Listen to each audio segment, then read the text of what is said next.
Good afternoon, everyone. My name is Laurie Gagan. I am part of the Wellness Crusaders, and welcome to our show this evening where my Utah vote counts. I'm joined here today with Dr. Richard Fleming, and normally you see us talking about COVID, medical, make America healthy again, but Dr. Richard Fleming is also a lawyer. And so he is joining us tonight with Phil Lyman and Tracie Halverson.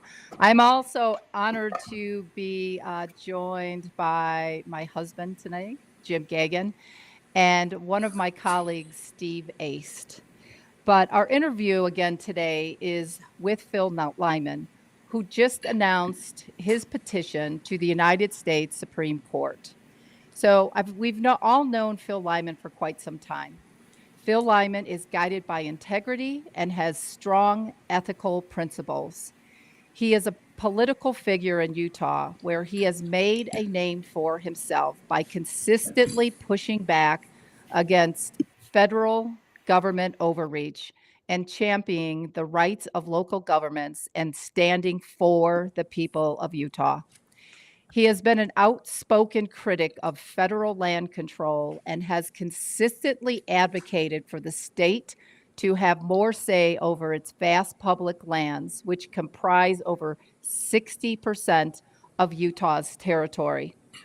As many of you listening, you already know that Phil gained national attention in 2014 when, as a San Juan County Commissioner, he organized an ATV ride into recaptured Canyon, and that area had been closed off by the BLM to motorized vehicles. Phil has been a long critic of federal land management policies and federal governments that hold our public lands that dampen Utah's development. I refer to this as poison power, the political forces behind government corruption, and to hold these responsible and accountable. So I'd like to welcome Phil Lyman and Tracie Halverson to the Wellness Crusaders KMMU. Hi, Tracie. Hi, Phil. How are you? Doing great, Laurie, and yeah, thanks for the invitation. And huge fan of what you do on this show on a regular basis. And I know this is a little bit of a diversion, but it's so important. So thanks. It is. So I know we have a lot to go over today. So I am actually going to ask you a couple of questions. So the first question I'd like to ask you, Phil, is how do you define what a Utah United States citizen is? Well, if you're going to be a Utah citizen, number one, you have to have citizenship in the United States, natural born, or have gone through the process of immigration legally. And in Utah, it means you reside in Utah, and um, yeah, that your home is Utah. This is where you live, and that would make you a Utah citizen. Okay. So you don't think illegals could be counted as a Utah citizen? No, by definition, that is not a Utah citizen. That's an illegal immigrant. That's not a citizen. Okay. Yeah. And then the next question I have for you is, um, again, what is meant by the word resident in the state of Utah? There are a few different definitions of resident, but mainly it means that you have a home here where you intend, if it's your primary residence, that's where you intend to return to when you leave, even for an extended period of time. It's still your residence. That's your home. It's where you eat, sleep, like I say, and plan to return to. It's usually where your driver's license is registered. You're in that state. So yeah, that's what I would say. Okay. Is that right? Am I correct? Yes. Is Okay. it, Phil, is there a certain your driver's license, but is there a certain percentage of time that you have to reside? 50%, 60%? So I'm a CPA. So for tax purposes, there's that's, I guess I'm giving you the definition there. But if you were to move from another state to Utah, but you didn't live here over the 180 days, then you'd be considered a part-year resident. And then the question comes up. So somebody could live in Utah, move to Hawaii, but if they keep their home in Sandy and they come back for Thanksgiving and they do these things, Utah, the tax commission would say, well, we think you're still a Utah resident and you should pay taxes here. Even if they got a Hawaii driver's license, Utah might say, wait a second, you're just having a long vacation in Hawaii. Your residence is still here, and then they do certain residency tests. And it's really interesting. I mean, this is really going off, but for higher education, for college, residency is a different qualification. And being a San Juan County commissioner, we learned that if you're a Native American who resides on a reservation in Utah or adjacent to Utah, they consider you a resident for tuition purposes. So say you live on the Navajo reservation, but you live in Arizona, you want to go to the University of Utah, they would consider you a resident for those purposes. And we ran into that because we had a person running for office who did not live in Utah, but claimed to be a resident of San Juan County. And that's kind of the test that they applied, incorrectly, but they applied it anyway. Well, Native Americans have separate sets of rules because they are considered separate nation states in and of themselves from the way the country was founded. But if you were to take anybody else and they go to university or college or trade school or whatever in another state, and they could be gone 12 months in a row, that university is going to charge them out-of-state tuition because they are not a resident of that state. They would be a resident, in this case, of Utah. So you hit you define this the way legally you are. A resident is somebody who, by definition, resides within that state, has documents certifying that they have a primary place of residence in that state. And then to be a U.S. citizen, you either have to be born in the United States, and you have to be an age majority to qualify fully, or if you were not born in the United States, you have to take the oath of allegiance to the United States. And so that very clearly covers any of the questions that people have about people illegally in the country that have not taken that oath of allegiance to the country. They have, by all manners, an allegiance to another nation. And, we don't vote in their elections. They should not be voting in ours. Agreed. All right, Jim, you're up. Good.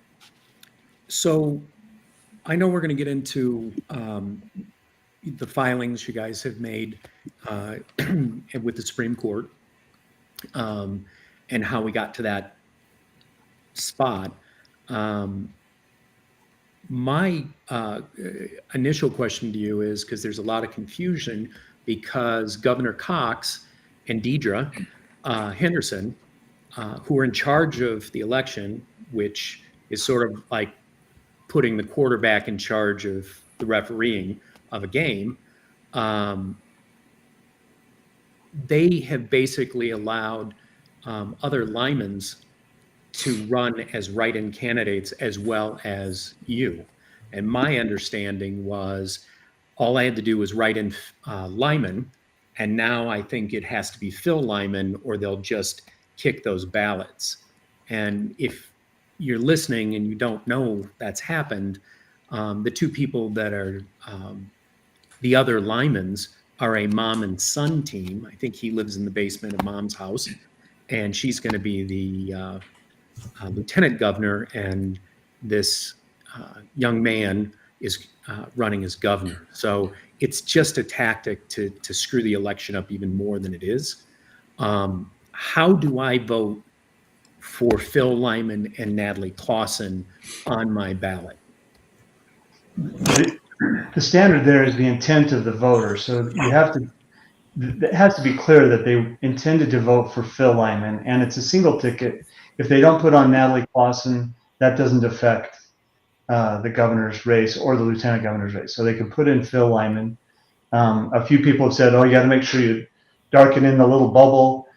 The clerks that I've talked to said, no, anything written in that space throws that ballot over to adjudication. It's clear that they voted for Phil Lyman. But I've heard lots of people saying, just to be sure, I'm putting in the bubble, I'm writing Phil Lyman, I'm writing Natalie Clausen. And everybody that has like reached out to me, that's what they're showing. I just barely came from a hearing suing Richard and Carol Lyman, which I have no pleasure in suing anybody ever, but we sued them, and they, as of 5 o'clock today, they're supposed to withdraw. But that still leaves the question is, well, okay, well, still, if somebody writes Lyman on their ballot, is it clear that they intended to vote for Phil Lyman? These guys haven't campaigned, they haven't done anything. Now they're withdrawing from the race. That was in the court order, but the court can't order clerks who aren't, have no standing in the case. She can't order them to respect just the Lyman, that it means Phil Lyman, but that's what both parties have agreed to. So it may get a little bit simpler, but for all intents and purposes, Jim, Phil Lyman, at least.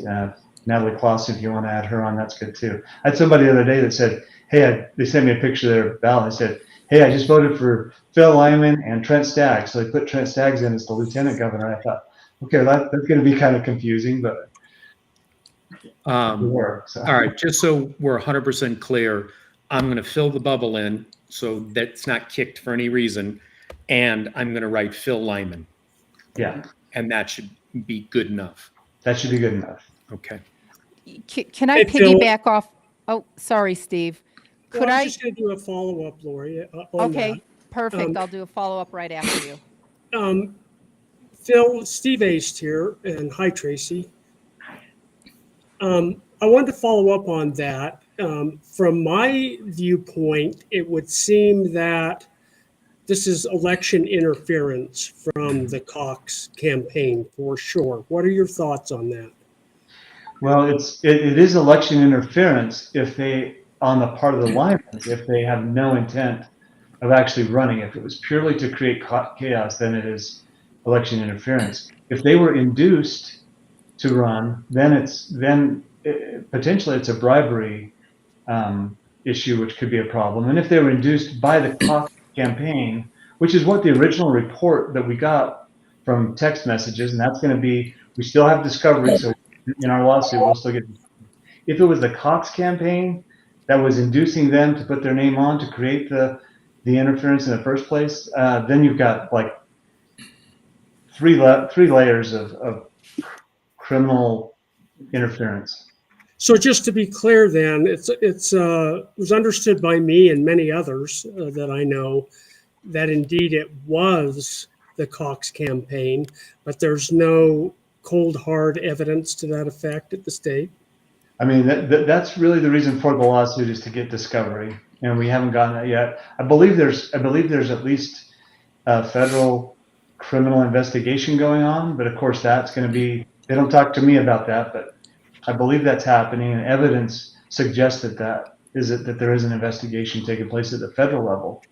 And so they may get the discovery, they may find out what's going on there. It may be, weeks or months before anybody in the public hears about the results of that, but and maybe we'll never hear about it. It just happened. Well, I pray that they get to the bottom of it and that they actually do their duty and follow through with that.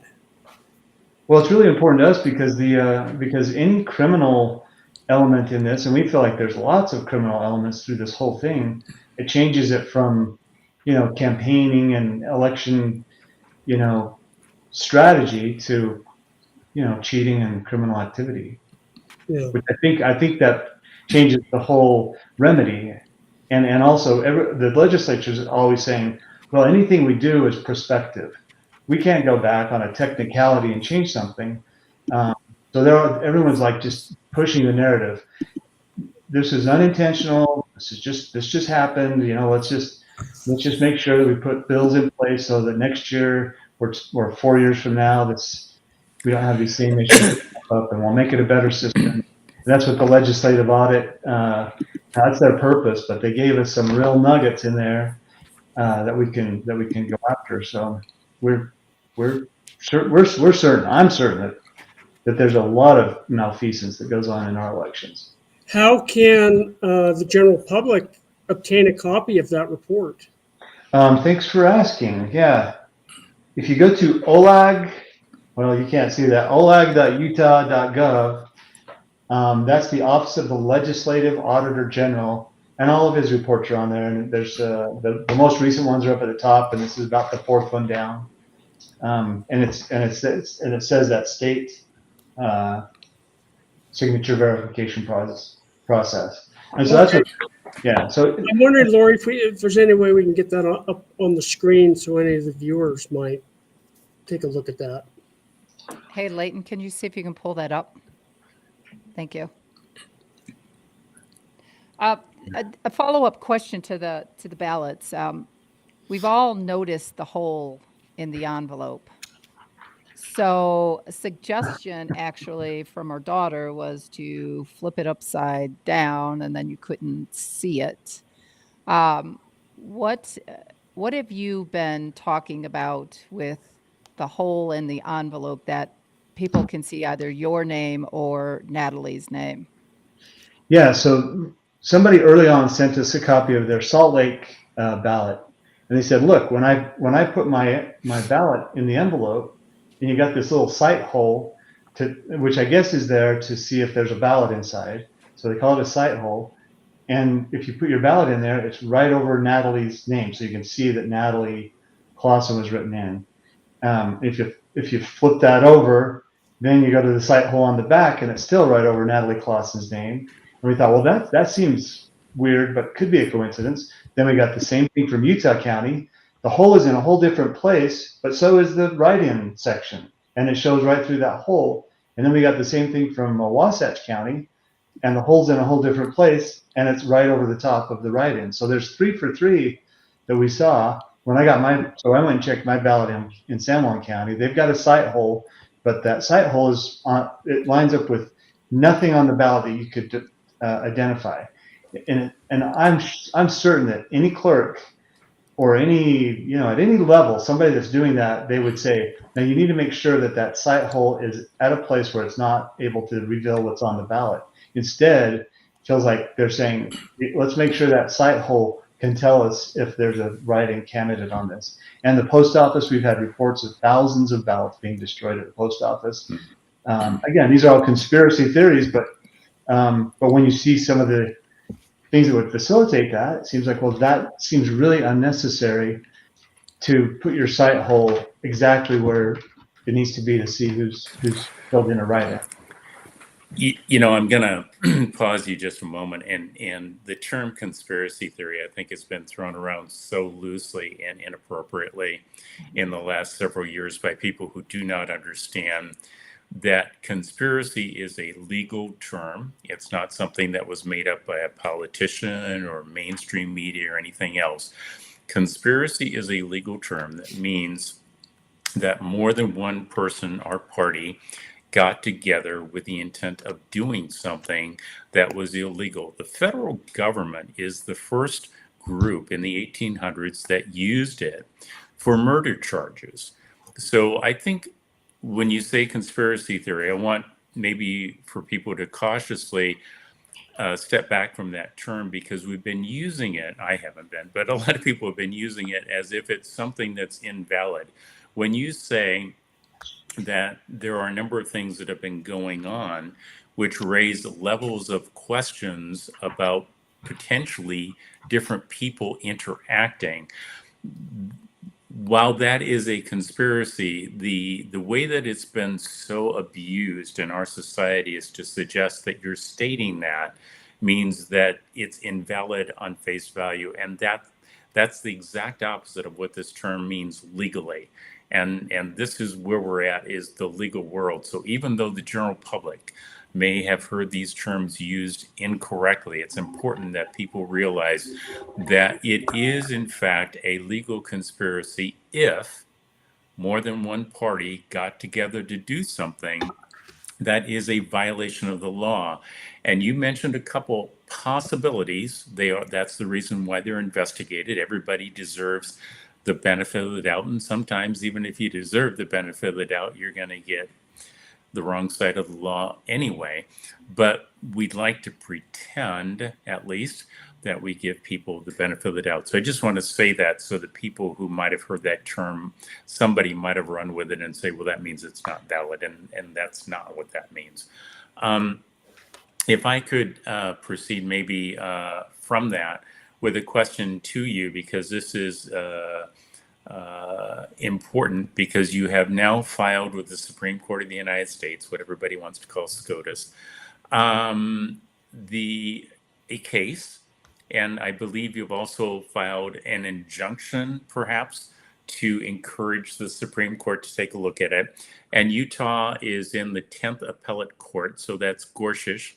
That is your Supreme Court justice to look at anything filed. What's your intent or hope that Justice Gorsuch will do in response to seeing your case? Well, I'll give you my response, and Tracie can jump in on this one. But the right of association is not a small thing when it comes to these political parties, especially a political party. And for the GOP to say this is how we're going to select our candidate, and then for Utah legislature to come in and say, unless you want to do an end run around that whole process, then you get signatures, and it obligates the GOP to take a completely different course. That's really, I think it's the heart of our case, is to say, is to get a ruling on that, to say no, the state legislature doesn't override the GOP's process. If they did that, then that would say, well, they picked a convention winner, free and clear of anybody else, and that should go on the general ballot. And this mechanism, just for clarification, so that then Tracie can address and go from there forward, is SB Senate Bill 54, correct? That was passed in, was it 2014? 2014, yeah. Yeah, so we're hoping that they answer a question of, did the Utah Supreme Court go against their ruling in a New York Board of Elections versus Lopez Torres? Mm-hmm. The Utah Supreme Court, when they ruled on Phil's petition, they took a very small portion of that case and twisted it to fit the narrative. And so we're asking, hey, we're asking for their supervisory authority to clarify SB 54. Did they make a mess of your ruling? Because they're pretty much saying that a state can veto a delegates in a convention of political parties nominating procedures and essentially put someone else in the place of what the party wanted to do.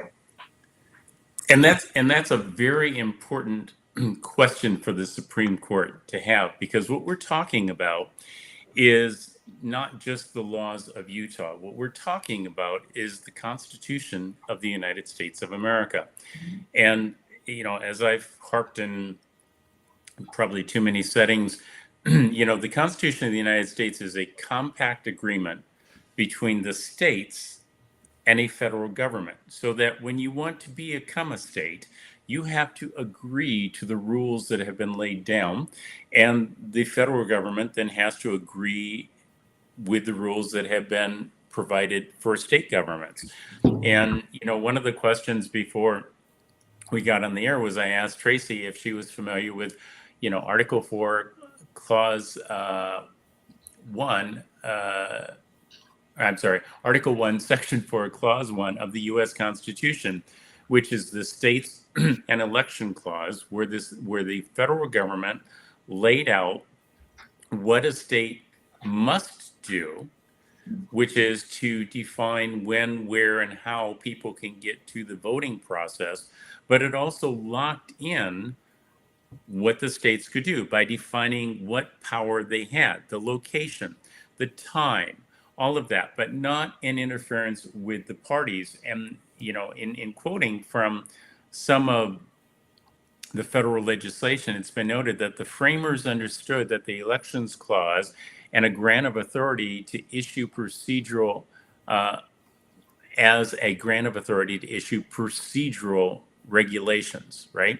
And not the power to dictate electoral outcomes. And the case that you referred to, which was decided in 2008, so 6 years before the state of Utah passed SB 54. 6 years before that, the Supreme Court of the United States in New York State Board of Elections v. Lopez Torres concluded that parties have a right to determine how they're going to choose their candidates. If you then want to go around that, you can. As I mentioned beforehand, Robert Kennedy Jr. wanted to be the he wanted to be considered as a Democratic candidate for president. And the Democratic Party said, no, you're not in on that. And so that's an example I think most people are aware of, where a party has said, we get to choose our candidate. We get to choose how we go about that. There's nothing that says there can only be two candidates. There's nothing that says you can't run as an independent. But parties also have these rights, and that's what the Supreme Court said in 2008. And it's stunning to me that you find yourself in a situation in Utah where Utah has agreed in this compact of a constitution to follow the rules. Those rules under Article 3 state that the Supreme Court makes the law of the land. And that goes all the way back to the beginning of this country with a case known as Marbury v. Madison, where the Supreme Court basically said, listen, we decide what the laws are. If the federal Congress doesn't like that, then they have to rewrite a law that takes into account what the Supreme Court says. But you have something even more egregious here, where you have a state deciding it's going to make a law that violates the rule of law. And by essence, it violates the U.S. Constitution, because Article 3 says the Supreme Court is in charge of the laws of the land. You have a legislative body that makes the laws, you have an executive body that's responsible for carrying them out, and you have a judicial branch that's responsible for saying what goes with the Constitution or what doesn't. And the states can't step aside. So, number of I've read through your brief, your memorandum of law, but your brief, as most people call it, to look at it. And the cases are all pre-Supreme Court ruling, which means the Supreme Court took them into consideration. One of the questions, Steve, you asked this beforehand, was a question about whether, because the Republican Party might have taken money, that somehow that negates the Republican Party's autonomy. And I would argue that the Republican Party and the Democratic Party and all the parties that have existed have taken money from the federal government. The Supreme Court knew that in 2008 when it made its federal ruling, and therefore, it's encapsulated in that ruling. If somebody wants to make an argument outside of that, good luck. I wish them all the best of that, because I can tell you, if I was sitting on the Supreme Court, this would be a slam dunk. In fact, I think there's a real question about the validity of the election going on in Utah. I think, quite frankly, the only way that this does not become, and I'm not a member, I'm not a resident of Utah, so I'm not voting in this election, but I think the only way that you do not end up with this as a Supreme Court case down the line is if Mr. Lyman here is the one that's elected by the people. Because if Cox is elected, they have just pushed aside a Supreme Court ruling. It's going to go up to Supreme Court done properly, and the Supreme Court's going to say, well, Mr. Cox, you did not have the authority of the political party to put you in, and yet you ran as a Republican. If the Democratic opponent comes in and does it, the question's going to be, did the vote get split because of all this chaos that was caused, again, by an inappropriate law, SB 54, and Cox taking advantage of it? You know, Mr. Cox, I don't know him from Adam. But if I were his legal advisor, and I'm not, I would have told him not to put an R behind his name or to run as a Republican, because now he's basically told the Republican Party, it doesn't matter what you want, I'm running the show. And I've read SB 54, I've read the other rulings, or at least gone through them rapidly, given the number of days, I think 2 days that I've had and 1 day for some of it, to go through. And you know, I honestly think that unless Mr. Lyman here is elected, you've got a Supreme Court case which may be the first true legitimate question about election integrity case that pops up on the book that people can't say, they can't find an argument around, because the Supreme Court has already ruled on this, and that was 2008. So we're going on 16 years, and the Supreme Court hasn't recanted itself.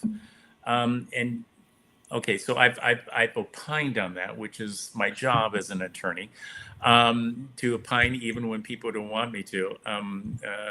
Too bad I can't use that one on my children.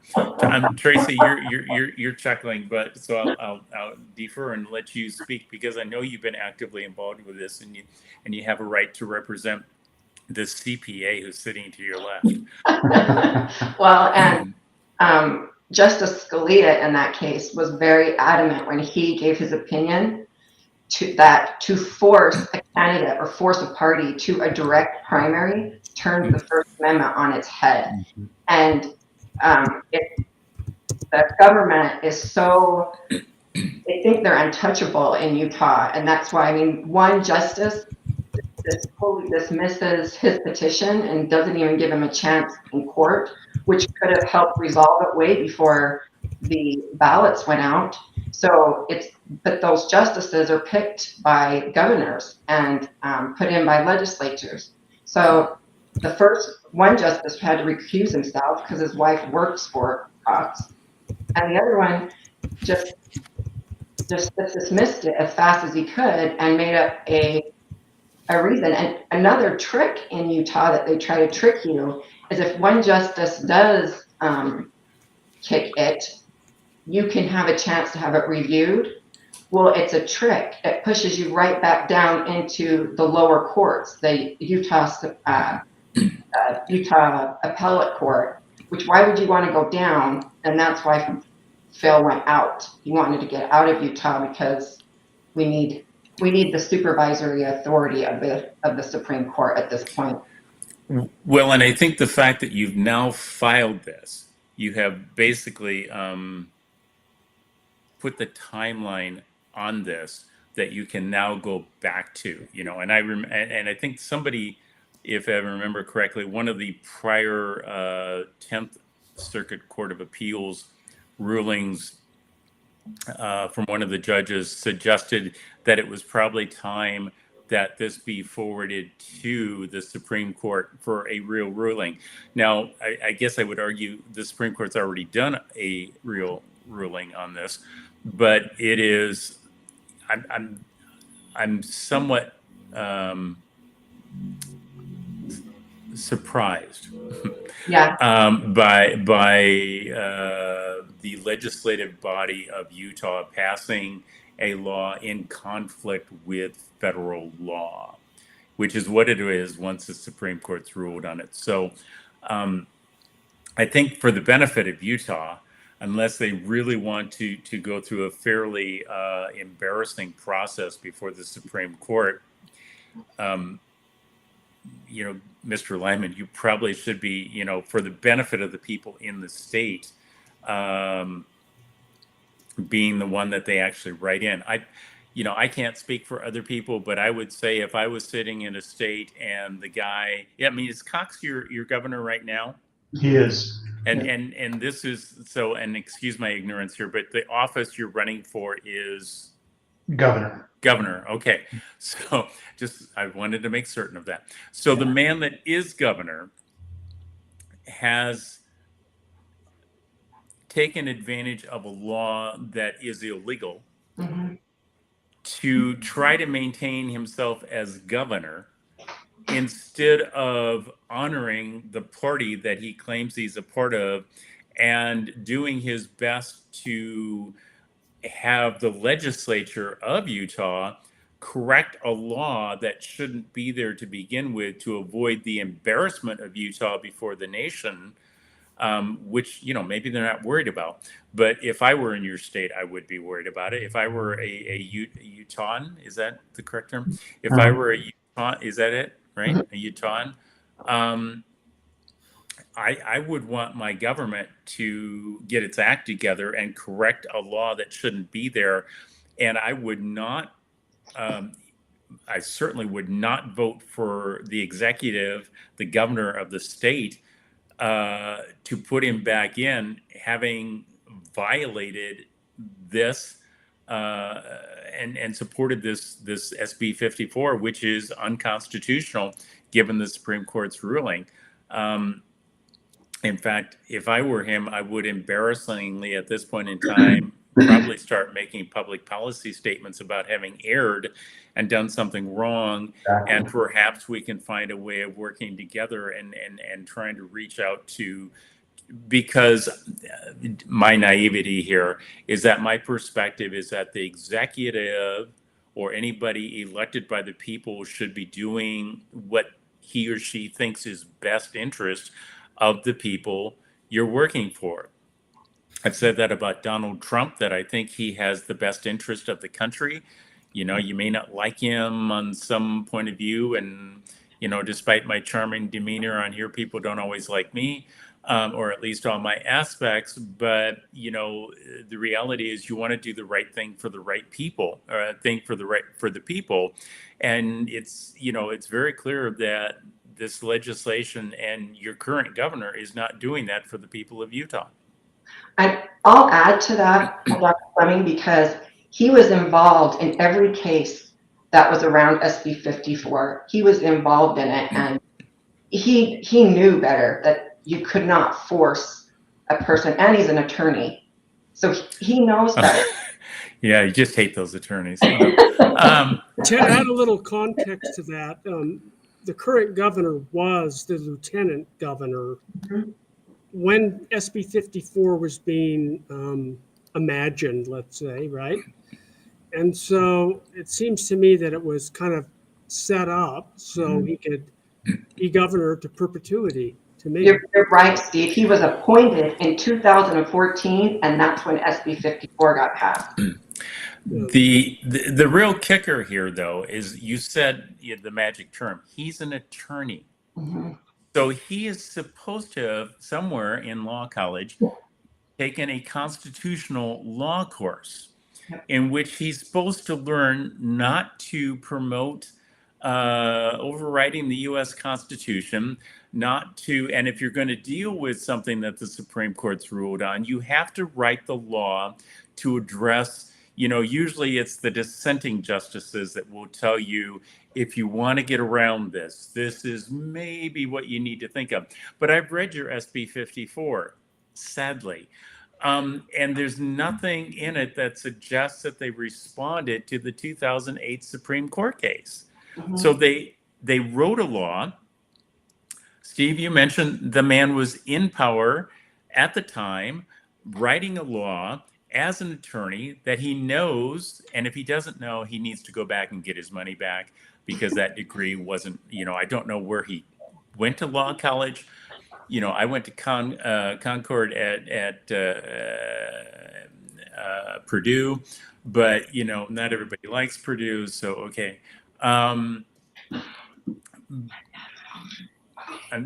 But I think maybe he needs to get his money back, and I think he needs to apologize to the state of Utah, because now he's dragging it's an embarrassment. It's like having a bad family fight and you did something you shouldn't have done, and now the entire family has to look at it.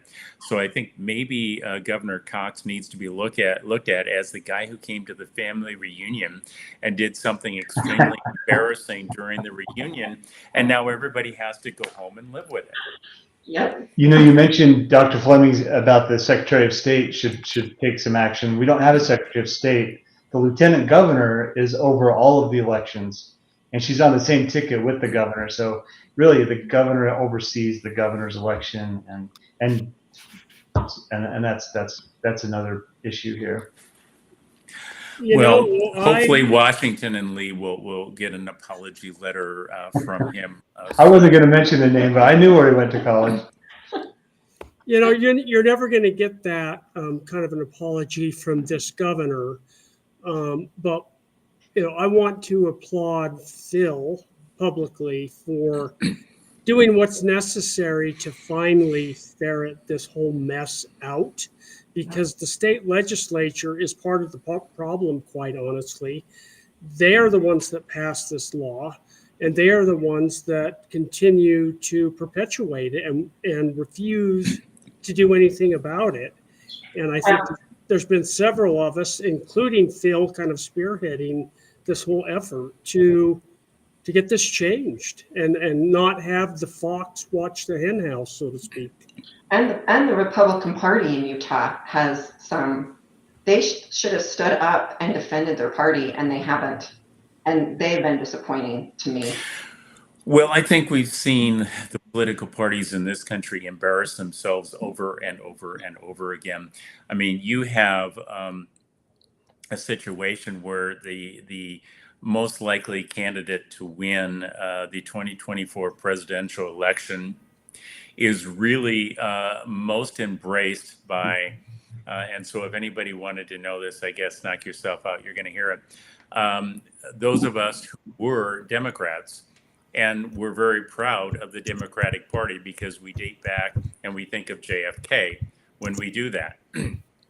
And sadly, you know, as so many now have commented, the Democratic Party has not stayed true to the ideals of John Fitzgerald Kennedy. I would argue the Republican Party has been doing an atrocious job of staying up with its standards. Otherwise, I wouldn't have to learn terms like rhino, which, you know, I mean, I have to learn these terms because there's to understand what the heck is going on. It speaks to the fact that you really have to look at the individual and determine whether they're honest and objective. And, you know, I've made this statement with Donald Trump during his first term that the vast majority of people that he brought into his administration were people that said, yes, we care about the United States of America. And he took that to mean, well, when he said it, he meant it. So didn't they mean it? And they sabotaged and stabbed him in the back and cost him 4 years and plus of agony. And so it's, you know, one of the problems we have in the country are people who claim that they believe in something, but all they're doing is telling individuals what they want to hear. I'm not sure who Mr. Cox is talking to in his process, but if the people are really interested in the integrity of Utah, whatever you consider that to be in your own mind, I would be hard pressed to find a reason for why you would vote for somebody who, as the executive and the lieutenant governor, also in the executive office, put your state on the chopping block, put in legislation that violates what the federal laws are, and then, you know, do this for whatever you think your personal gain is. Because I'm a firm believer that if you stand behind principles, that should be what carries you in the end, because that is what you're going to have to fall back on. And I think it's very clear that Mr. Cox does not have these principles, and he has nothing to fall back on. Mr. Lyman, I can only speak to what I know you've gone through. Again, congratulations for President Trump coming forward and undoing a harm done to you. Thank you. And this is an opportunity, I think, for you to pay back the country. You know, you've been given this gift by President Trump. You've been given the gift of being, I'm sorry, a CPA. Yes, right Okay. on. Couldn't possibly account. No, I just. Woohoo! But that's okay. I mean, you're running against an attorney, so it's like, I mean,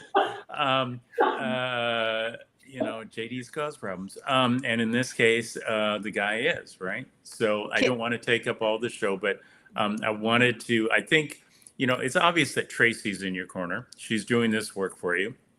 It's obvious that amazing work, yes. There's people on the program here from Utah that are in your corner. But I think, if I have a voice that is helpful, is to say, what's the term? I don't have any skin in the game or dog in the whatever they say.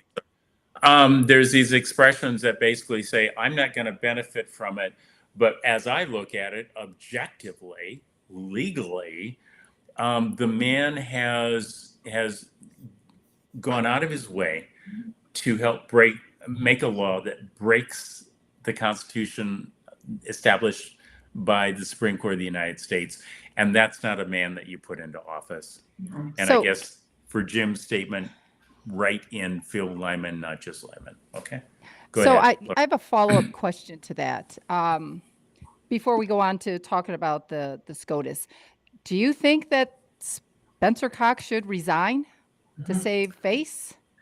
Go ahead.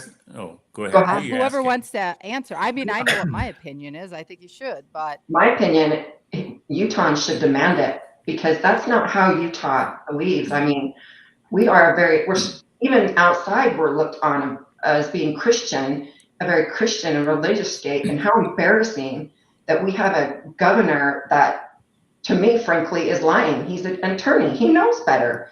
And he knew that he could not go forward when he won at convention. It was the party already got their nominee.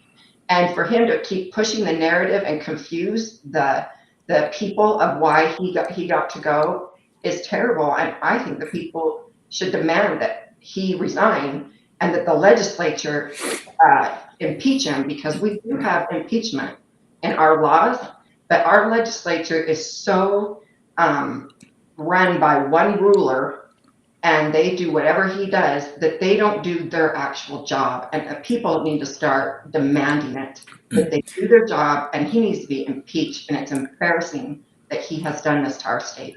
If it's illegal, could he possibly face criminal charges? Yes.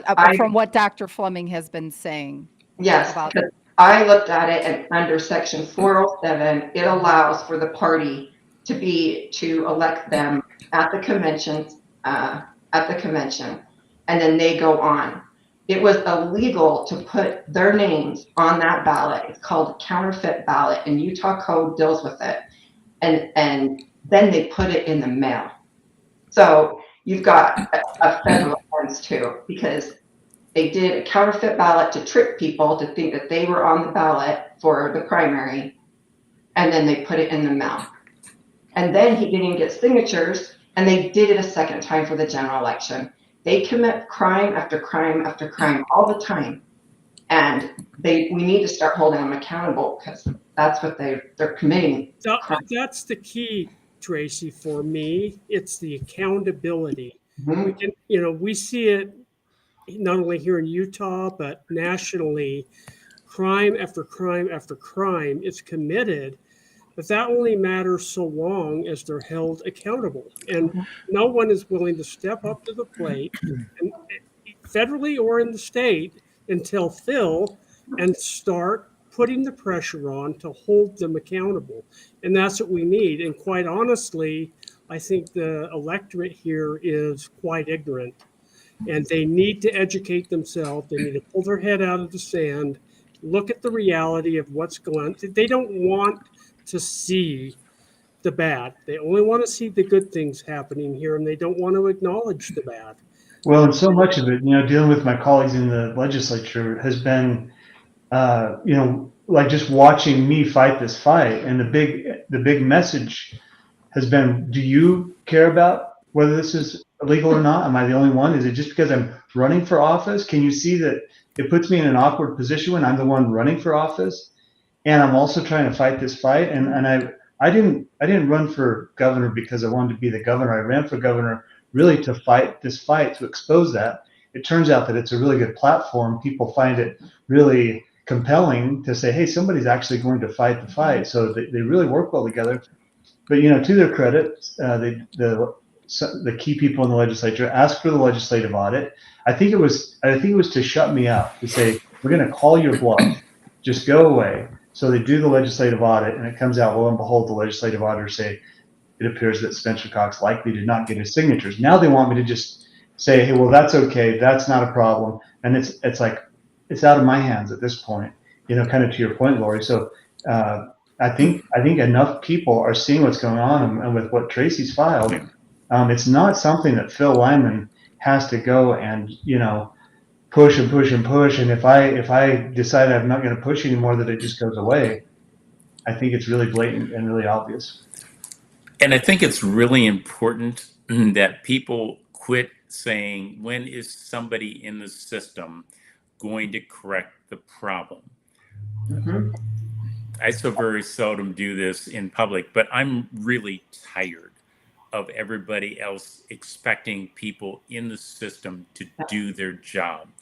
If you want people in the system to do their job, then you, in this case, the people, the citizens of Utah, need to do your job. And the only thing that people are asking you to do is to vote.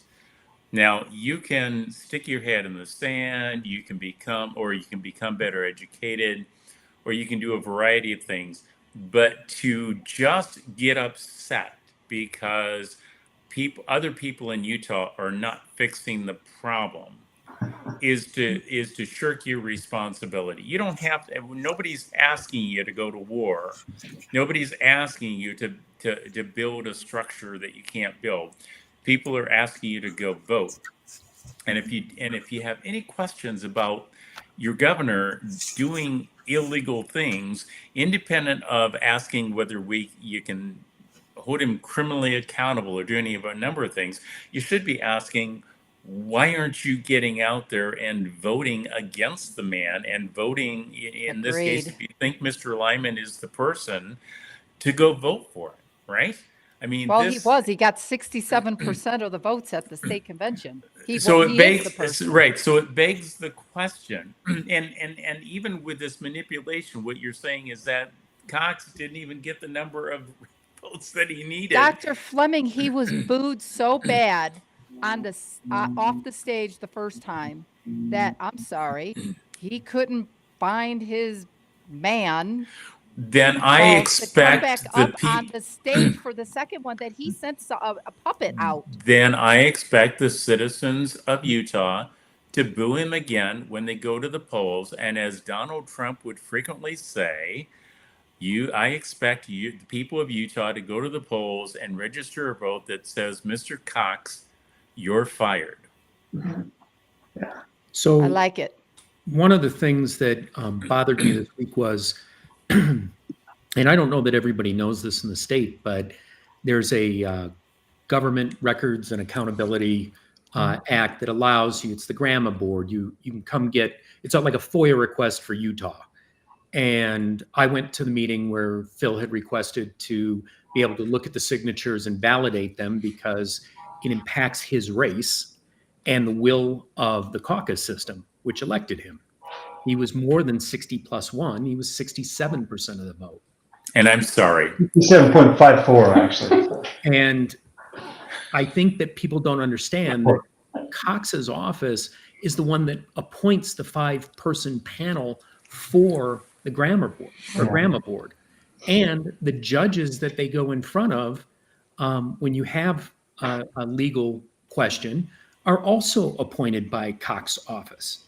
Deidre Henderson, who is running with Cox as the lieutenant governor, is in charge of the election. That's like putting the referee in charge of the game in the lineup of players.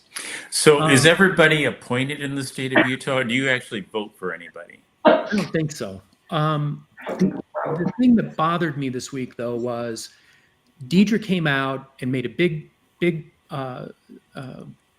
press conference out of doubt the doubters. Well, I'm a doubter, and you know how you remedy that for me? Release the signatures. Mm-hmm. If you won, what's the harm? Show it, but they won't. And anybody and everybody should be asking the same question. Yeah. What are you hiding? Doubt the doubters is cute. My youngest son and I had a conversation earlier today. He's 31, by the way, for people that think he's really too young. Having these conversations, and he was talking about, one of the problems he has is he's always saying why in science. So when you say doubt the doubters, that's the equivalent of saying don't ask why. Don't ask why. And anybody who asks why, well, they're a doubter. Well, guess what? Everything I've done in my life, or most everything I've done in my life, has been because I've doubted or questioned, and I've gone over and above. So being a doubter, that's a really good thing to do, because the opposite is just being a follower. And this is where I just am reminded of what my parents used to say. I mean, it was just this old stupid saying, if everybody else lined up and jumped off the bridge, would you too? And apparently in the United States of America in 2024, the answer to that is yes. Yes, we would. We would just jump off the bridge, which I'm not opposed to if there's an ocean below it and I'm going to go scuba diving. But otherwise, if there's ground below it, it's not a smart move. You should doubt about the people that are up front jumping off the bridge. And I encourage those people, by the way, if they want to make that leap of faith or whatever you consider that, but don't follow them. Doubt what's going on. Jim, you're exactly right. If it's not like he has to come out and show it to everybody, but there ought to be, wouldn't you want to vet it? Wouldn't you want to prove to people, hey, you don't think I have these? Let me show them to you. Let's get a group of people, and I will put this task to bed. I will vet myself by demonstrating I was right. And see, you've taken attention off the other issue, which was wrong anyway, the SB 54, and you shifted it to saying, see, I now have the moral high ground. Well, if you won't show those signatures, you don't have the moral high ground. Seriously, people in Utah, you want to vote for somebody who doesn't have the moral high ground, who's playing you, every day of the week, and I would say has plans to continue doing that. Who am I interrupting? Sorry. No, I'm interrupting you. No. I'm just saying there's a culture here in Utah where doubt is often confused with disobedience, and disobedience being very bad. If you doubt something, you're being disobedient, and we've got to get over that mentality, because Good point. people here use that. People like Cox use it in a nefarious way to take advantage of well-intended good people, because they don't want to question the authority here.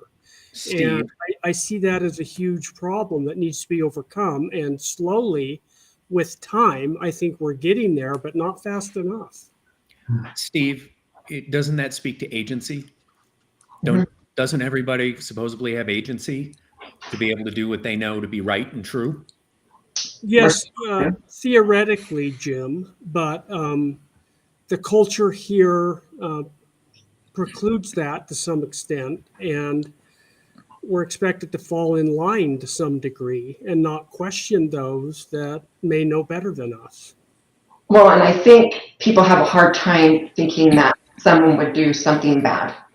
Well, they have a hard time thinking that.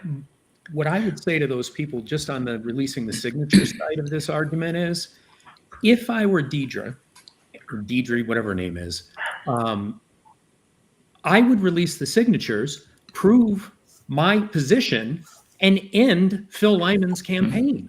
But they can't. No, and you wouldn't if you did. They can't.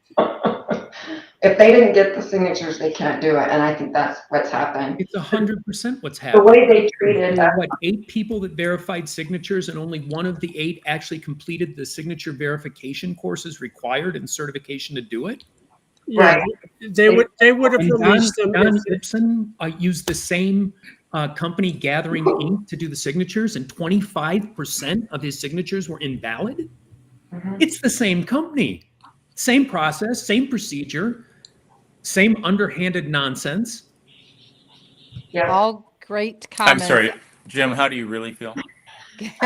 Look, I love Utah. I moved my family here, my grandkids, my kids. We came from back east, just outside Chicago in Indiana, and it was the same corruption, just a different state. Yeah.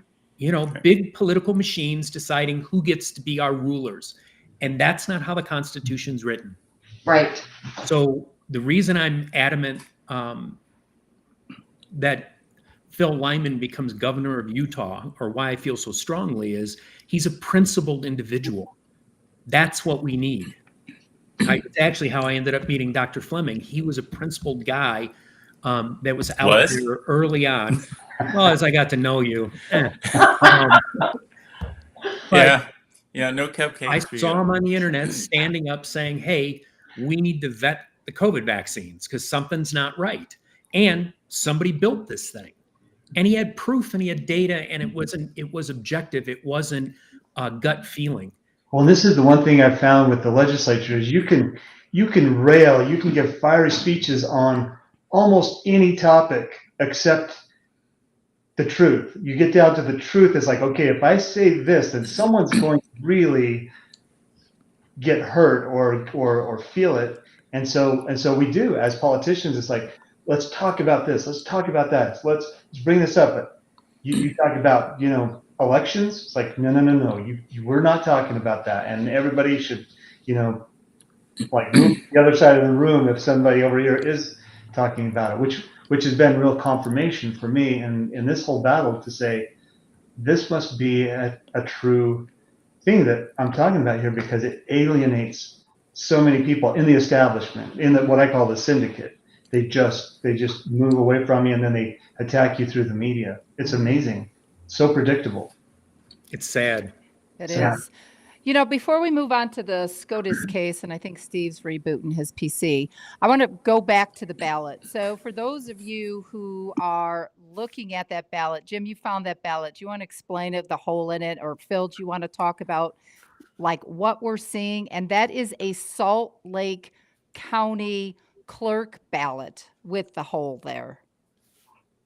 Yeah, so that little hole is called a sight hole, and it goes all the way through. So it's punched right through. If there was nothing in there, you'd see through to the other side.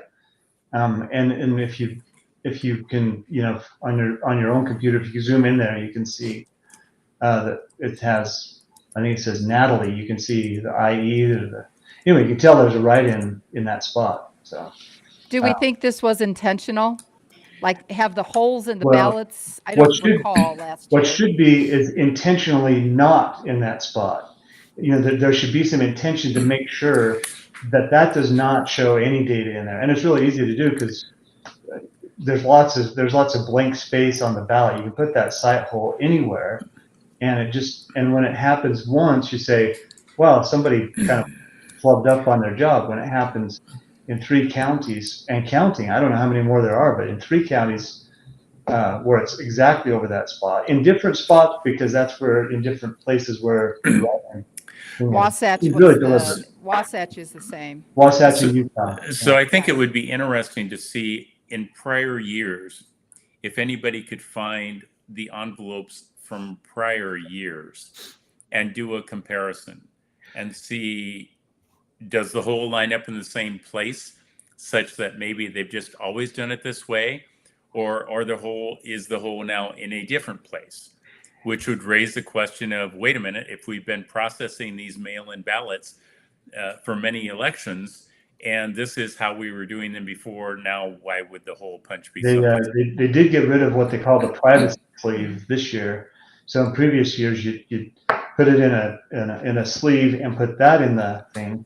And I thought that was to avoid people being able to hold it up to the light and see who you voted for, which with this ballot, you can also do that. If you want to hold it up to the light, you can see other stuff. So yeah, that's pretty clear. Yeah, I appreciate the fact that California continually sends me my vote in, my mail-in ballot, and I haven't been in California now for about 6 years, but I am grateful for the fact that California constantly sends me my mail-in ballot. Yeah, they're waiting Vote for early, Newsom. vote often. Don't vote for Newsom. So can we move on because of time constraints, can we move on? Oh, Phil we have and time Natalie- constraints? Well, not real. I don't want to, I don't know if Phil does, so I'm trying to be respectful. I know you and I never do because we go to 6 o'clock all the time until they kick us off. So can we I'm just talk- on the planet sucking up oxygen and blowing off CO2. So Phil, I'm a CO2 waste. I'm an environmental threat. That's why I carry a tree next to me, so it will suck up the CO2 and blow. Yeah. Go ahead. So Phil and Tracie, can you talk about the SCOTUS filing? Sure. Yeah, I mean, so we filed with the Utah Supreme Court, a very similar case, basically saying, you can't violate a party's right of association, and that right of association says individuals can make agreements and parties can make agreements, and especially political parties can make agreements. So we filed that, and I'll let Tracie tell more about it. But we filed that with the Utah Supreme Court, and Judge. What's his name? Oh yeah, just went blank. I'll think of it. Durant.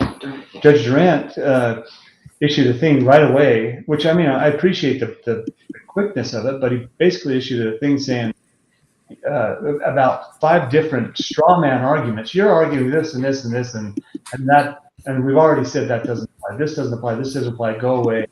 And so that opened the door for us to go straight to the United States Supreme Court.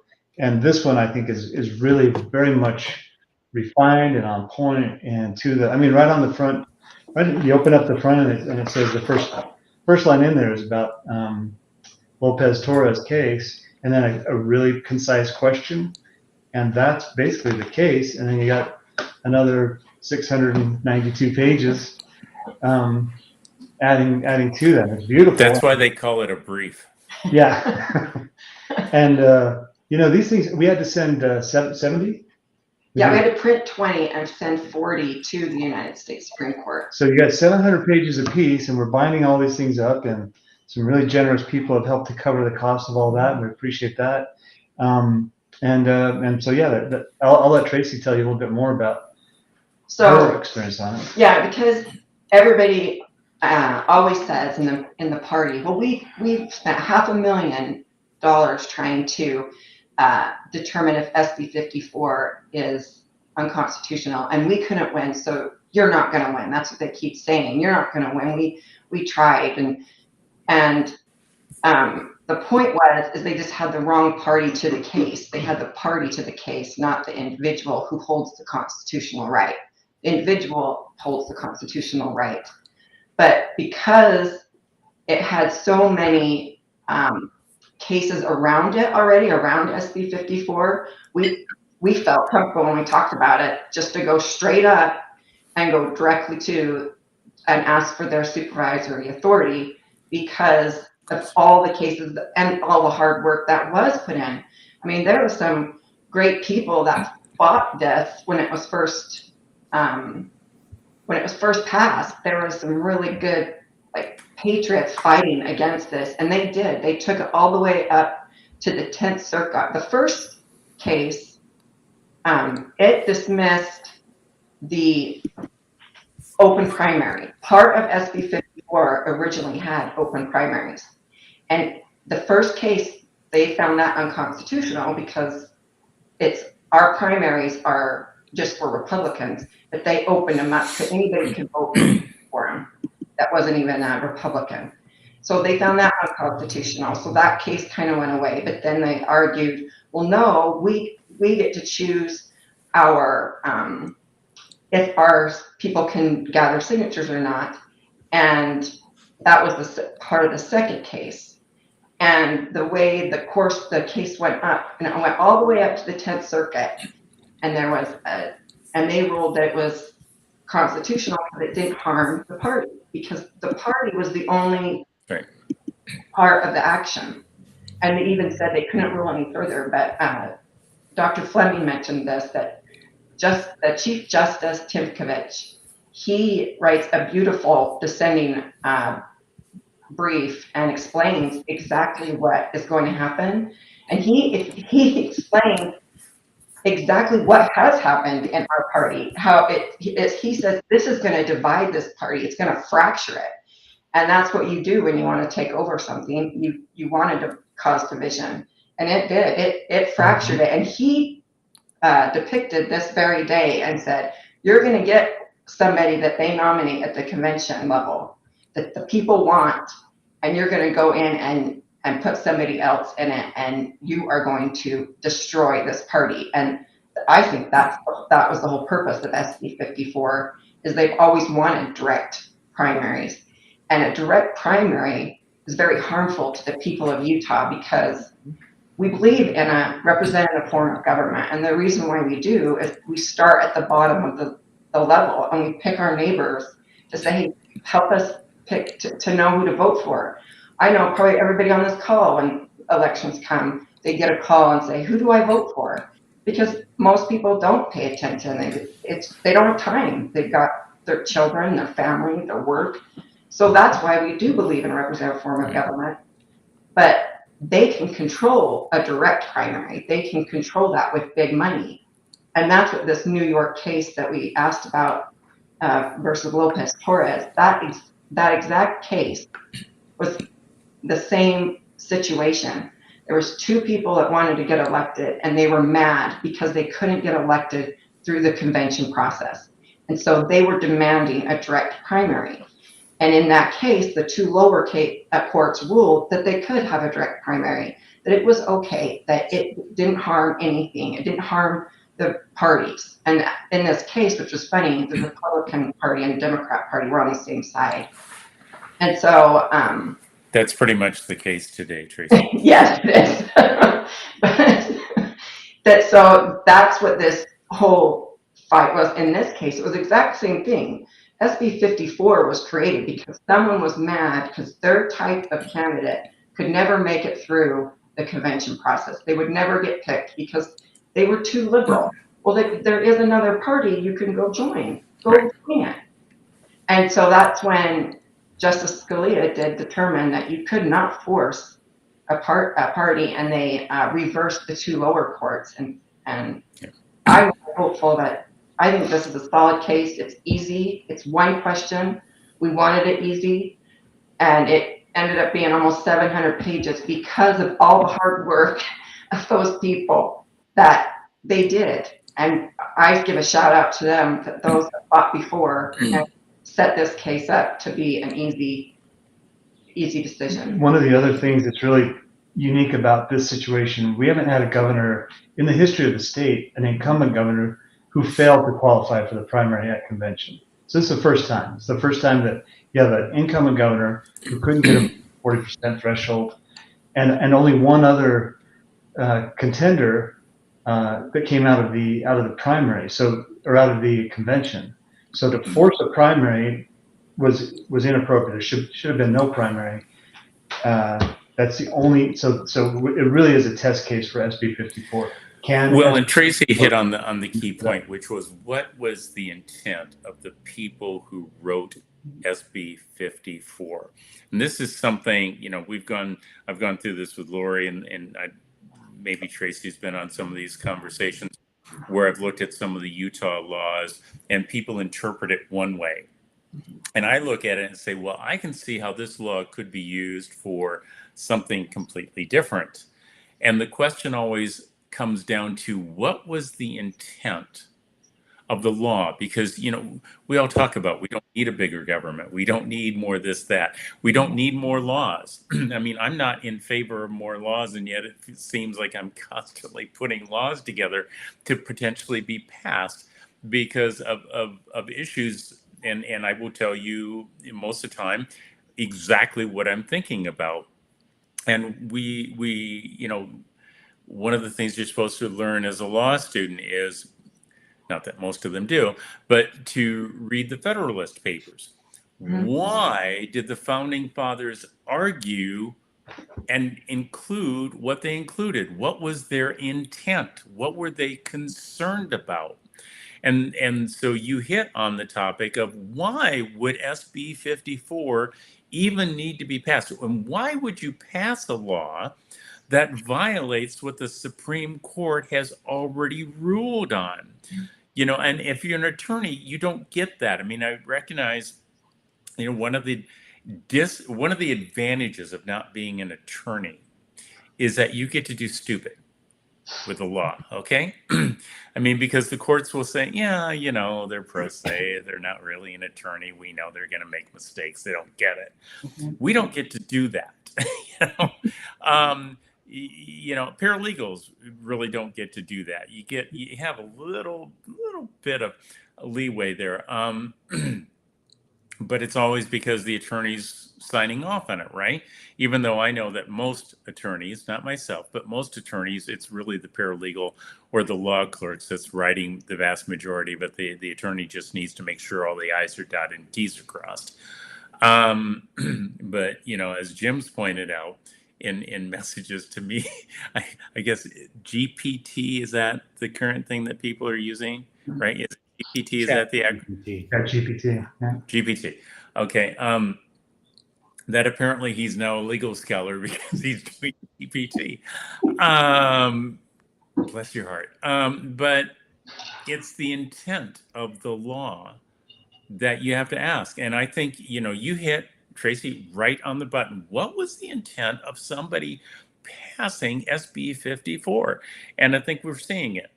When you can't win by the rules, make a rule, no matter how illegal it is, that allows you to do an end run.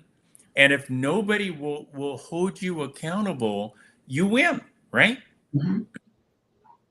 Well, I have news for people. If that's the country we're living in, watch this. Okay? It's going right down the toilet. Okay? Not that it hasn't been, but there is time to actually put the plug back in the drain and fill the sink back up and get the country back afloat. Yeah. Did you like that? Yeah.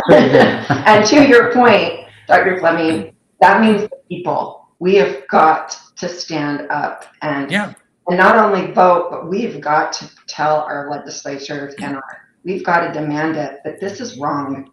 There's a peaceful right of assembly, and maybe the people in Utah need to start using this and walking out in front of your Supreme Court and other places legally, peacefully, but you have the right to assemble. It's, again, that old U.S. Constitution thing. 1776 was when, they started the whole process with the Declaration of Independence, and then, 15 years later or something like that for the Constitution. But get it together, folks.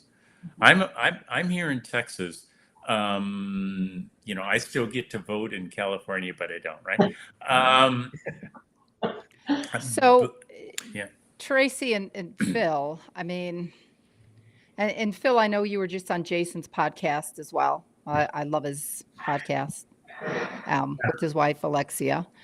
So, what do you want to say about like the solution? I know that Jill Watson was asking to talk about the solutions. What can we do as Utah citizens who feel that our ballots are being stolen, that our rights are being squashed, and that you have this political overreach, poisoned power, as I like to call it? What are some solutions that, one, how do we wake some of the Utahns up? And two, what are some solutions? Yeah, I think that the first is to wake people up, and I say how realization is a huge motivator. Just like when Luke Skywalker found out Leia was his sister, it changed everything in there. What? Yeah, did you know that? So people go along and they accept the narrative, and the narrative is, gosh, we're gonna really go to work, and we're gonna put some bills in place, and we're gonna pass some things in, and 4 years from now, you just watch. This is gonna be, thank you so much for getting involved. We're gonna go and pass some bills. And everybody just stay calm right now, but don't do anything drastic. I told a couple of my legislative friends, because they're saying this would be a good time for you to like step down and really support the party, and you'll keep your influence, you'll keep your your good name, and I said, you think I'm going to lose influence on November 6th? You're going to lose influence on November 6th. You look at what Spencer Cox's platform is. He took my website, and that's his platform, whether it's nuclear energy, which he's down in my hometown today, pushing his nuclear energy ideas. Never pushed it before, against illegal immigration. He's been the biggest proponent in fostering illegal immigration. DEI, climate change, just boys playing in girls' sports. All those things that he's done for 8 years as lieutenant governor and then as governor. Now he's saying, I am the champion, and people are, you have to go along with the accepted narrative and just to reject that. So that's the He first. uses pronouns, Phil. I mean, Yes, my he goodness, does. that's crazy. Yeah, to middle schoolers, announces his pronouns to middle schoolers in the middle of a culture war where parents are battling, where they're arresting parents at school board meetings for showing up and saying, I don't like what the school board's doing. He gets on, and it's a real strong message. Merrick Garland's calling these parents domestic terrorists. He gets on and uses his pronouns. It's a huge signal to the left and to that other side of society that I'm with you. You got to. Well, I think the signal to the left is what you just said. He's picked up the Kamala Harris playbook, which is to take her opponent's views and use that as the campaign, right? Yeah. And So that's what you just said. He's taken everything that you were talking about and now is running with that. So the people are looking and saying, well, what's the difference between the candidates? Well, one actually came up with the plan and the other one stole the plan. Yeah. So the realization happens. Then what do? I think you have to contact your legislators. And some people say, call them and tell them to disqualify Cox. Well, they can't disqualify Cox, but they can open their mouths and speak. They could threaten impeachment. There's a lot of things that they could do. They need to contact their county commissioners and tell them, you can't certify an election until we resolve this issue. And mainly stop taking marching orders from Deidre Henderson as the lieutenant governor, because she's led you so far astray that now you're in real jeopardy of having committed a crime. And then I guess the other thing, to the SCC, the State Central Committee for the GOP, we've let them know, if this goes forward and we end up with a Democrat governor, that's on them. That's on them. They're the ones that let this go forward. The State Records Committee, that's on them. The Judicial Committee, why not just give us the signatures? We're going on 6 months ago that we asked for these. I guess 5 months ago that we asked for the signatures. We went through all of the grammar requests. I mean, we've got 6 cases in court now. Spent a ton of money on this. We shouldn't have to do that, but because we're willing to do it, we just don't go away. After the primary, they thought, oh no, we're done with Phil, and we haven't gone away. And we picked up more momentum since the primary than we had ever before. It would be epic if we won a write-in campaign. That would be really amazing. It would make history. It would make history if that's It would make history, and you already talked about how expensive it is to file this lawsuit. And thanks to people coming forward and assisting with the cost of it, you were able to get this done. Right. Everybody needs to reflect back on what Benjamin Franklin said right outside of the hall when the woman asked him notoriously, "What type of government did you give us, Dr. Franklin?" And he said, "A republic, madam, if you can keep it." Yep. So we're at a point in time in the United States, not just nationally, but at the state levels, where we're deciding whether we want a republic anymore. We do not have a democracy, people. This is not a one-on-one. A republic is you vote for people to represent you. And if the people in Utah are voting for someone to represent them that is cheating his way into the system, lying to you and refusing to take and show even the number of signatures, for crying out loud, and basically telling the Supreme Court to take a hike that he doesn't care because he's going to have a law, even though it's illegal. And again, remember, one of the rules here is that, and the Supreme Court justices have said this, if it violates the Constitution, it's illegal. Right. And the Supreme Court has already ruled on this. You don't get to change the rules. If you want to change the rules, we either shred the Constitution or you move to another country. And my understanding is it's relatively easy to cross borders these days. Yeah, thanks to Spencer Cox. Now, the reason for levity is to not, I want to make this very clear to anybody, is not for me to distract and say these are not important issues. One of the strengths of a people is to be able to find a sense of humor in what's going on and understand that the validity of their statements and their arguments are so strong that you can kind of chuckle about some of it instead of taking the, oh my, the sky is falling. It's a recognition that you are intelligent enough as an individual to recognize the harm and you will take action upon the harm. And the joke is actually upon the individuals causing the harm. Yes. And to speak to that, I'm going to have another action people can do. I'm going to make a website that it tells what crimes have possibly been committed and report it to your local sheriffs or local police because they're crimes. And they may not do anything, but you're asking them, investigate this. Did this person put out a counterfeit ballot? Did this person commit mail fraud because she put it in the mail? I mean, we need to start reporting crimes and get a case number and ask them to investigate it. But it's show up to meetings, yeah, where you're going to have to maybe miss soccer games or whatever, but your children are going to have nothing in the future. So we have to stand up. Would you want a doctor to take care of you who didn't get into medical college legitimately and had to cheat the system to get in? Would you want an attorney to represent you who didn't get into law college legitimately but had to cheat the system to get in? Do you want anybody? Do you want your pilot cheated the system to become a pilot to fly you? Do you want to get on that jet? The question you need to ask is, do you honestly want to have somebody represent the state of Utah who had to cheat to get in?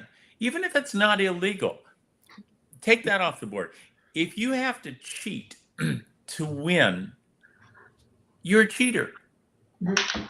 It's better to be second place, which is first loser. And anybody who's listening to me knows how much I think about that. But it is better to be first loser than to cheat winner. For sure. Oh, So- I like that.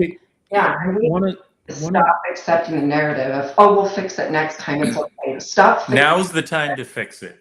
Yeah. You have a problem. Now is the time to fix it. Not next week, not next generation, not like we did in this country when Eisenhower warned about the military-industrial complex. And here we are a half a century later dealing with the ramifications of it.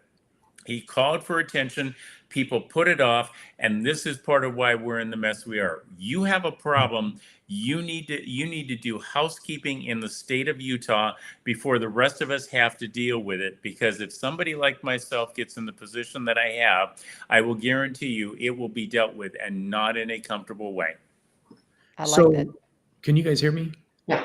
So one of the Unfortunately. things that was just discussed is, how do I fix this as a voter or as a resident? Yeah. And yes, going to events is helpful. Yes, making your voice heard by your legislators is helpful. But the number one thing you can do is use your agency, go out and vote for Phil Lyman, write him in and send a message. Phil can get in and change it then, or at least lobby the legislature to change it. But if you sit home or you hope somebody else is going to pick up this and run with it, you're wrong. You need to do it. And it's not a hard thing to do. They mail the damn ballots directly to you. Yeah. So grab a Bic and sit down and write in Phil Lyman. Hey, I have a suggestion to add to that, Jim. Phil, you have a website where people can print off a flyer. I've actually done it. I've printed off hundreds of them. I have gone to my neighbors. I have dropped those flyers off on their doorstep, which explains the process to them. A lot of people are confused about this. Can we show Phil's website and get people to print off those flyers and just go in your neighborhood? I don't care if it's a Republican, Independent, or Democrat. Let's let the people know that Phil Lyman is in the game, that he needs to be written in. This has instruction on how to do it precisely so it will be counted. And it's easy to do. It's super easy to do. And in a couple of hours, you can cover a lot of ground. Take your dog on a walk and drop these off on people's doorsteps, because people need to know. And I think it can be done. Steve, where is it on the website? Leighton's got it up. Ask Phil about that. I'm not Phil? sure. Yeah, I'm not sure. It's probably on that write-in campaign. There's I the was just write-in going to say campaign. write-in campaign. Yeah, there's a flyer you can go to, and it's half page. You can print them out on your own printers in black and white, cut them in half. Right there, There it how to is. write in Phil Lyman. Yeah, cut them in half and just drop them on people's doorsteps. I go out in the evenings with my dog on Saturday, and Good and idea. this is right here. This is exactly what Jim said. He was going to fill in the bubble, so it was evident that it was there, and then he was going to write in the names, so it was evident it was there. It can't be ignored. One of the reasons why I pick on Jim so much is because I know that there's a fire in there that wants to light and tell people how important something is, and he always does it when I pick on him. I will say Because he too, wants what? So good to know, Doc. Well, and just remember, I have a master's in experimental psychology. So, the reality is when Jim is talking, he's thought about what he says before he presents it. And he's been re-emphasizing something that I want you to re-emphasize one more time. The very last thing that you told people about going out and voting and putting action to their words. So go, Jim, I want you to do that one more time for him, please. Well, I just think that I hear a lot of people on a regular basis say, that's a great idea. I agree with you. And they do nothing about it. They can't even get up off their couch to go get a pen and write Phil Lyman and Natalie Clausen on the ballot that was delivered to their mailbox. It takes zero effort, but your voice will be heard. And if you really think through this, even if Phil is unsuccessful in the write-in campaign, which is a heavy lift, it will send a message to every legislator in Utah to say, hey, look how many votes Phil got. Those people are going to vote for us, maybe, depending on our actions. And that's something I think has value. And I'll tell you what else it has value in by doing that. when the Supreme Court takes a look at this case, one of the questions that are going to be in their minds are, did the people in Utah indicate that they were upset about this and would have put Lyman in there had this end run with SB 54 not been done? And if the people of Utah step forward and do that, not only may Mr. Lyman actually win this, which I think would be fantastic. Outstanding. Okay, outstanding. Or maybe you should be outstanding. Then the Supreme Court will look at that and they will go, you know what? We are going to reiterate what we did with the New York case, and we're going to use the fact that the people of Utah stood up and said they want the Constitution followed. They want the Supreme Court followed. They do not want illegal laws passed. And they have given us, the people of Utah have given us the permission, the encouragement, but the permission to say, here you go, Utah, strike SB 54. Thank you, Mr. Lyman, Ms. Clausen, for putting up the fight. And in this instance, Tracie for doing the work, Jim and Laurie for doing the show, and Steve for coming to the show and helping to wake up people in Utah. And you know, Dr. Fleming, with what you said, we are frustrated. There's billboards going, you know, all of us podcasters are putting it out there. I want to give a call out to a friend of mine at Eric Mootsauce. He is pounding the pavement and putting it out. And he actually got to spend some time with Eric Trump Jr. and he just spoke somewhere in Arizona. He sent me his little Instagram. I haven't listened to it yet, but I want to put a call out to all those people who are getting the word out there that Phil Lyman was cheated and SB4 should not be in the state of Utah. But it's not Phil Lyman that was cheated. It was every voter that voted for him. The caucus system, the people that were elected by the caucus system to go represent them at the convention, they were cheated. Yeah, and shame on Rob Axon too. Yeah, shame on him out there. And as Phil pointed out one time on one of his videos, he said, this isn't his election, it's ours. And they're currently stealing it. It's like we're being robbed and it's happening right now. It's a crime in progress. And they are stealing this election from us. And it's not right. And it's embarrassing for Utah. We should stand up. If I know Phil Lyman at all, and I think I do, Phil Lyman is not doing this for Phil Lyman. He would rather be attending his business, being with his grandkids and his kids. He's not doing this for himself. He's doing it because he knows it's the right thing to do. It's a calling that he probably heard in his heart from God, which is similar to experience I had, and that's why I'm involved. It's because I feel like I have to stand up for what's right. And that's why Phil is doing it at great personal cost to himself, I might add, in not only time, money, energy, you name it. He's not doing it for himself. Make no mistake about that. I will say, I'll just say real quick, Laurie, you know, there's so many people have jumped on this, and we knew there was going to be some miracles that took place. But what keeps me going on this is that there are so many other people who will not stop. After the primary, you know, a couple of candidates said, man, the primary was over and I never saw my people again. My people won't leave. They know that we're doing something important. The money that has been donated, you know, I've got little envelopes, you know, from children that, you know, gave me 70 cents. And it's like, it means something when that's happening. You look at that, it's like, well, I'm not going to. It's like, I don't have the luxury of just saying, yeah, I'm kind of tired. So, you know, Spencer Costa can just have this. We'll come back in 4 years. I don't have that luxury. Thank goodness.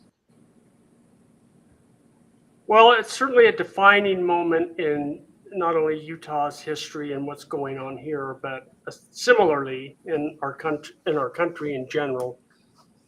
And again, I applaud you, Phil, for and Tracie, amazing. And for day after day after day, just putting your neck on the line and pushing. And it's a great example for a lot of us.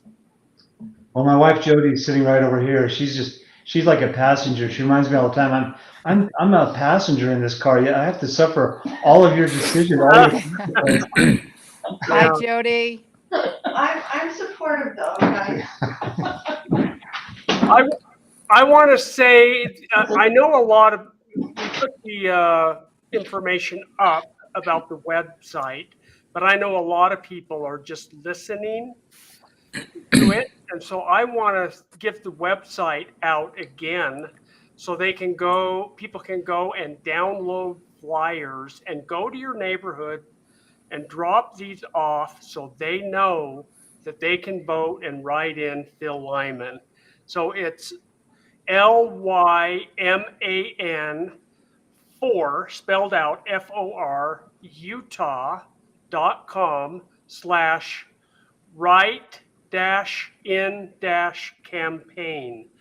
Lyman4Utah.com/write-in-campaign. Please do that. The more people that do this, the better. People need to know that they can write Phil in, and it's got to happen. That's it. There's still 10 days plus. It's a lot of time. That's a good point. And you know what? On top of it, so Dr. Richard Fleming he started a grassroots effort called 10letters.org, and it's the number 10. But even if you take the 10 letters scenario where you print 10 of those ballots out like Steve is talking about, and you go hand 10, and you ask each one of your friends to do 10, and you keep on asking them, you invite a friend to do 10. It doesn't take us hardly any time to go do 10 and then ask somebody within that 10, like, hey, can you do 10 more? Yeah, and you meant That's a good flyers, idea. not ballots. Flyers, Yeah. yes. Sorry, But flyers. people should be looking at these ballots and say something's missing. What is it? Phil Lyman. Yeah. Yeah, or look at it and say, hey, you know what's missing? My vote as a Utah citizen. Yeah. Agreed. See? Always get Jim Gagan going. So, Well, Phil, We one of need, the to, we questions. need to actually elect our officials and not have them selected for us. Agreed. How about anointed? Yeah. Agreed. So, Phil, Joe Watson has a question on can we demand a special election in January if somehow that Spencer Cox fights this through, even though we know, as like Dr. Fleming was saying, that it's still illegal regardless because of the U.S. Supreme Court ruling. Well, if the that he Supreme was Court talking comes about. back on it, you're going to have another election. Yeah. Yeah, I've really tried to find out just from my own reading, and what I read was if a candidate is disqualified, then all the votes that are cast for that candidate are wasted votes. So in my just cursory thing, it says, well, if everybody votes for Spencer Cox, then he gets disqualified, then the next highest vote getter would become the governor, which would be King. But to have Whoa! I no, disagree I with would- that. You have I the disagree with possibility it. of write-ins. I disagree with it too. That's so I was saying this was kind of the narrative that we're going with, but you've got the write-in, and you also have, if this is a criminal activity, then this election it has to be redone, Well, and we go back and do it. And it wasn't just Phil that was harmed in this. I mean, Oh yeah. I had a friend that was harmed too because she was going for school state board and she was eliminated and she got over 60%. There is a Senate or U.S. Senator. It was harmed, but he got over 60%. So it's just not Phil. So now what you're saying, you've taken it one step further here, Tracie. You have just given an example of how SB 54 has been used, not just against Mr. Lyman, but in multiple instances to simply tell the voters nobody cares what they think, right? Yeah.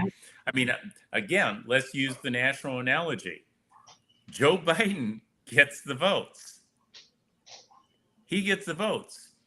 They basically say, we don't want you running, and put pressure on him. So he steps aside. So Kamala Harris, who had no votes, suddenly is, oh golly, God help potentially us. frighteningly President Giggles. Well, Spencer Cox is our Kamala. Because Yeah, Agreed. and you, I think you need to be looking at this way. All joking aside, this is not a laughing matter. This is the election process of Utah has been usurped, Yep. and more than once. And if you're willing to surrender your republic to whoever is in charge, then you do that. But I've been to Utah, and I don't think that's how the people of the state want to be seen. I think you have a tendency to want to fight back. I think most people in the United States have a tendency to want to fight back. This nasty tendency to want to hope that the system will work and we don't have to do anything has repeatedly been raised in the United States, where we have had to be reminded that which was given to us must be worked for if we are to have it ourselves and if we're to pass it on to our children and grandchildren. So, people in Utah, you don't have to pay any attention to me if you don't want to. Pretend you're my ex-wife. But the reality is, your state is at risk of being controlled by people that you didn't even want to be in that position to be controlled by. Yeah. Well, it's Here's not your a chance to do risk. something about it. I'll change that phraseology a little bit. It's happening. We're not at risk of it. It is happening, and it takes a Phil Lyman and others to stand up to put a stop to it. Steve, that was a good comment, and Dr. Fleming too. I don't think people are born with courage. You learn courage when people are taking advantage of you. Now, I believe that some people don't have the ability to stand up because of whatever is keeping them down. Maybe they're afraid, maybe they don't know how to do it. But people have to get their heads out of the sand because our freedom is at jeopardy. The crime with all of the illegals, and that's a whole separate podcast. I mean, just here in Wasatch Valley alone, the crime is on the uptick. We now have like a gang symbols being sprayed on a wall with two Venezuelan gangs that are apparently saying, hey, we could live in this town together. That is all due with Spencer Cox. So do you now have yard sign that say Venezuelans for Cox? Yeah, but it's in Yes. Spanish. Okay, Yeah. good. Then I won't be able to read it. We have to stand up. I say a vote for Spencer Cox is a throwaway vote because it won't get us back to our conservative values. It gives us more of that left side bullshit liberal stuff with a rhino. I know you might not like that word, with a rhino that is in office right now, who is not for the people. When you're using, again, he, him, whatever it is, men don't do that. No, they don't. So get your head out of the sand, people. We all have to find our own courage. Print out the flyer, drop it off at 10 people, and ask one of those 10 people to drop off 10 more. 100. 100 people. So something Steve said earlier about there's this, I don't want to step out of line. I don't want to, offend anybody. I just go along and get along was how I took it. The 1930s Nazi Germany had that same problem. Yeah. Well, my understanding is that the LDS Church believes the Constitution is divinely inspired. Joseph Smith, Ezra Taft, Benson, and it was they believed it was the duty of the citizenry to uphold the Constitution as it was divinely inspired by God. So you're not bucking the trend. You're supporting the Constitution. Right, and we're required to do that. We have a duty to do that, and it is interesting that the deference that we show to authority and leadership, and when that gets twisted and used to kind of manipulate you, it's really offensive. And if anybody, if you've got genuine authority and you've got false authority, and we're being expected to disagree better with false authority, that should be offensive to members of the church, instead of saying, oh, that sounds kind of like what we do in the church. It's like a 21st century brand of communism that's coming into the United States. And I genuinely think they look at Utah and say, that's a place we could really roll out some of these policies, and whether it's immigration or housing or climate or all these things, because of this deference to authorities. You're right on, Jim. And I'm a faithful member of the Church of Jesus Christ of Latter-day Saints, and I do not see that as a conflict in my faith, to stand up for yourself, to stand up for your kids. I always say honest people have rights too. That little girl in the bathroom, she's got a right to be there without having a man come in. And anyone that thinks that they're being compassionate by letting illegal aliens take over our state, they're not being compassionate to those people, and they're certainly not being compassionate to the people of Utah. It's astonishing that you have that narrative, but it's being pushed by that syndicate, by that group of people, by this small minority, and they push it. The media jumps on it. Everybody's behind it. It's really, really powerful. And I think it's done. I think it's run its course. I really do. I hope. As we're wrapping up, Phil will give you the last words on here, but I know that we had a problem with the election where we literally had thousands of ballots that were shipped to Vegas, and they were never counted on I guess the primary. Can you just talk a little bit about that and express how important it is to walk your ballot in? Don't put it in the mail, because you can't verify your vote has been counted. Yeah, we're dealing with such a flawed system.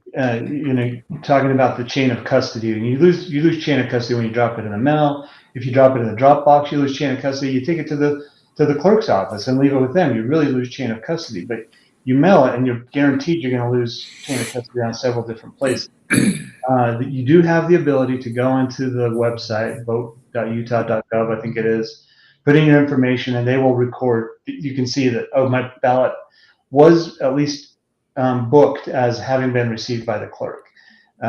So as much as I dislike, I would not mail it. I would take it and put it in a drop box. But whether you mail it or put it in a drop box, make sure that you do it in enough time so that you can check that website and see, yes, my ballot's in. And if it doesn't go in, then you should be down at the clerk's office, a couple of days before the election, saying, what's going on? I put this through a week ago or whatever. And I would encourage in-person voting. I mean, we're Americans. Let's celebrate it. Let's embrace it. It's our right to vote. Let's celebrate and go and vote in person if you can. Kind of like the olden days. Yeah. So I went yesterday. Was it yesterday? Yeah, yesterday, and voted. Mm-hmm. Yeah. Despite everybody telling me not to go early. And my response was, I think everybody decided to go in yesterday. They said, oh no, Monday. They were, so, I mean, Houston has a tremendous turnout. And, there's an amazing thing that you can do in line that you can't do when you mail it in. Do you know what that is, everybody? What? Yeah, you can talk to other people that are actually in line. Exactly. Yeah. And it's a social skill. I know we're getting away from it. And it's pretty scary. As I've told people, I've always been in favor of the 6-foot rule even before it was in. But that being aside, we had some interesting conversations, and it was kind of interesting to see people that were significantly older than me with walkers, and part of me wants to just comment that if you can look at people that are in their 80s and 90s that are moving along ever so slowly with their walkers and they can get out and go vote, you don't have a legitimate reason not to, unless you don't want to have any say in the type of country you're living in which case, quit complaining about it. Yep. Well put. If I can just say one more thing, Laurie, and it's so important to have voices that speak up. I love it when someone outside of Utah, outside the echo chamber, is willing to weigh in and say, holy smokes, what's going on in Utah? This is not right. So thank you, Dr. Fleming, for that. And thanks, Laurie and Jim, Steve, especially thanks for, Tracie, for all the work on this. It's a huge effort. And we have seen miracles happening almost daily in this campaign. And I don't put that lightly. It's like massive revelations that are coming out. And I believe that God, likes effort. And if you're staying there, if you're in the fight, you're going to see amazing things happen. And we have. And so thank you. That's all thank you for fighting this. So thank you, Phil. Thank you, Tracie, Steve, Jim, for all you do. Dr. Fleming, for all you do on the 10letters.org and everything that you're fighting for in Slovakia and everything. I'm really honored to have had this podcast with all of you. So Donuts next time. Yeah. For well, Jim. I'll tell you Jim. what, when Phil wins, we'll fly you in and we'll do a donut party. Yes. At Phil's house. Yeah, you do understand. I'm not going to have any of them, but it's for Jim. Don't steal my joy. No, you can have mine. I'm sorry. So Phil and Tracie, thank you so much. Our prayers go out. We're praying, we're praying for November 5th. We will keep pounding the pavement. I know that Steve is pounding the pavement. We will do it. And I know that Dr. Fleming is doing it from Texas. So good night for now from the Wellness Crusaders. And I wish you all a good night. Thank you. Good night. Thank you. Write in Phil Lyman. Yes. Good call. Write in Phil Lyman. Thank you all.